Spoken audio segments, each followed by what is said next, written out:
especially because this was not the first mysterious disappearance in the area that some locals had begun to call the Lynbrook Triangle. Theresa's life was violently stolen from her more than 40 years ago.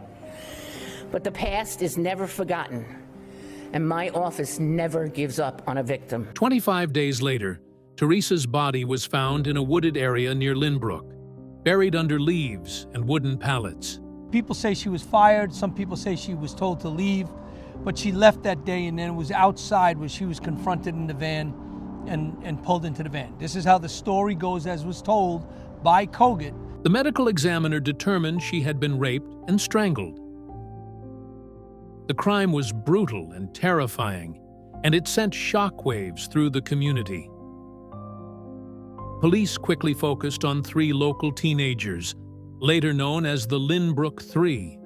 They were arrested, interrogated for hours, and eventually confessed. All 3 were convicted and sentenced to decades in prison. The charge at the time was murder 1, with the contributing factor being rape 1.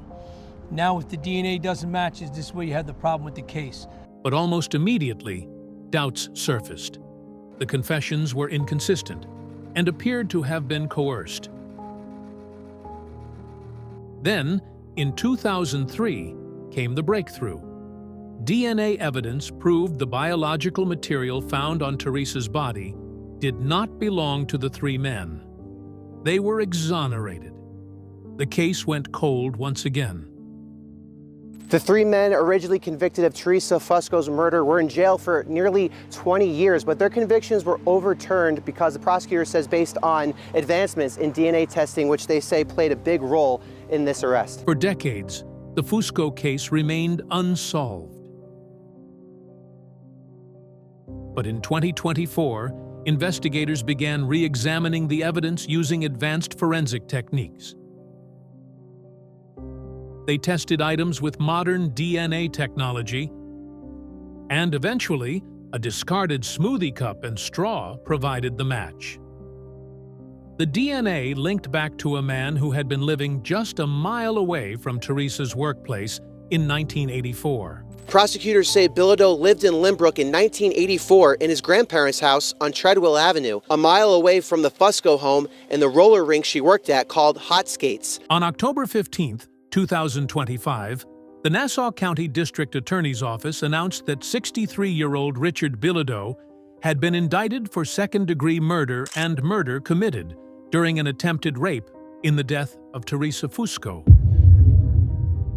Back in 1984, Bilodeau lived with his grandparents just minutes from the roller rink where Theresa worked.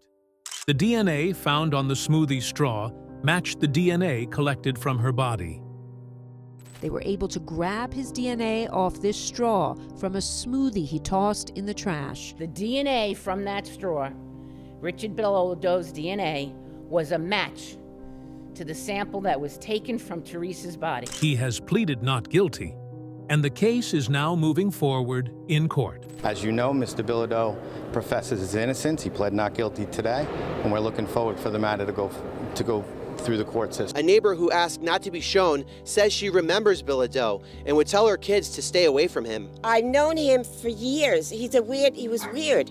Weird. Our kids were afraid of him. This case highlights several important truths. The power of modern forensic science to bring answers decades later. The dangers of coerced confessions and wrongful convictions. And the painful reality that for Theresa's family, justice was delayed for over 40 years. And I'm very grateful for me and my family to come to an end like this than to constantly be a cold case situation. Although a suspect has finally been charged, many questions remain. Why did it take so long? Could others have been involved? And how many other cold cases in the area are still waiting for answers?